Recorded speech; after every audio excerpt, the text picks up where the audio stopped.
নূর দান করেন। গেছে দরবারে, একদিন থেকেছে, 2 দিন থেকেছে। আল্লাহর ওলি তাকে দিয়ে দরবেশ কত কাজ করাচ্ছে দেখেন। মানুষের জুতা সিধা করাচ্ছে, জুতা সিধা কর। সে বলতেছে হুজুর আমি জুতা সিধা কর হুজুর, আমি কিন্তু চিটাং বিশ্ববিদ্যালয়ের অনার্স ইংলিশে অনার্স পড়ি। বেটা তাহলে তো তাকুয়া শিখতে পারবা না। আমি থেকে গেলে তো তাকুয়া হবে না বান্দা। যা বলছি তা কর বেটা, যদি তাকুয়া শিখতে চাস।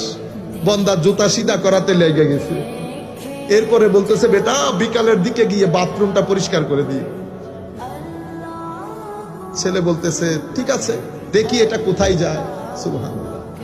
বাথরুম পরিষ্কার এগুলা করতে করতে দরবেশ বুঝে গেছে তার ব্যক্তিত্বের মধ্যে অহংকার বেশি।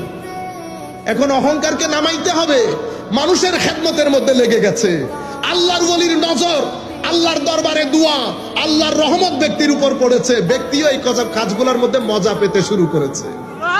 যখন মজা পেতে শুরু করেছে, সে তো সকালে উঠে দৌড় দেয়। এবার বলছে বেটা কালকে থেকে নতুন কাজ শুরু হবে। কি?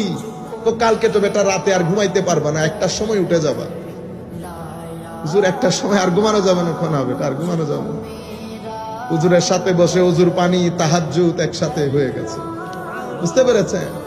আজকের পর থেকে বেটা 1 বছর কাউকে গালি দিতে পারবা না, মিথ্যা বলতে পারবা না, অহংকার করতে পারবা না। কেউ যদি দোষ করে তাকে ক্ষমা করে দিবা, গুসাকে হজম করতে হবে।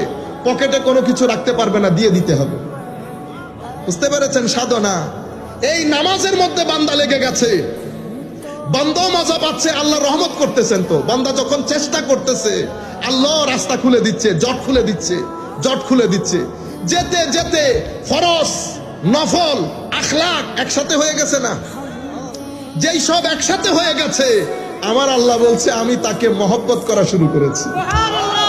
তার প্রতি আমার একটা ঝোঁক তৈরি হয়েছে। এটা ভিতর থেকে অনুভব করেন।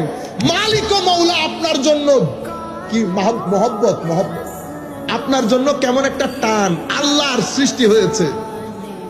যখন টান সৃষ্টি হয়েছে, আমার আল্লাহ জিবরিলকে বলছে জিবরিল ওই ছেলেটার প্রতি আমার বিশেষ একটা মহব্বত হয়ে গেছে। জিবরিল আমি যেহেতু মহব্বত করতেছি, তুমিও করো, তুমিও করো। জিবরিলও মহব্বত করে। জিবরিল ফেরেশতাদেরকে ডেকে বলে হে ফেরেশতারা, জমিনের অমুক ছেলের উপর আল্লাহ রাজি হয়ে গেছে, আল্লাহ তাকে মহব্বত করে, আমিও মহব্বত করি, তোমরাও মহব্বত করো। এরপরে জিবরিল জমিনের মধ্যে আসে। আসার পরে কুল কায়নাতের মানুষের অন্তরে, মুমিনদের অন্তরে, কাদের অন্তরে?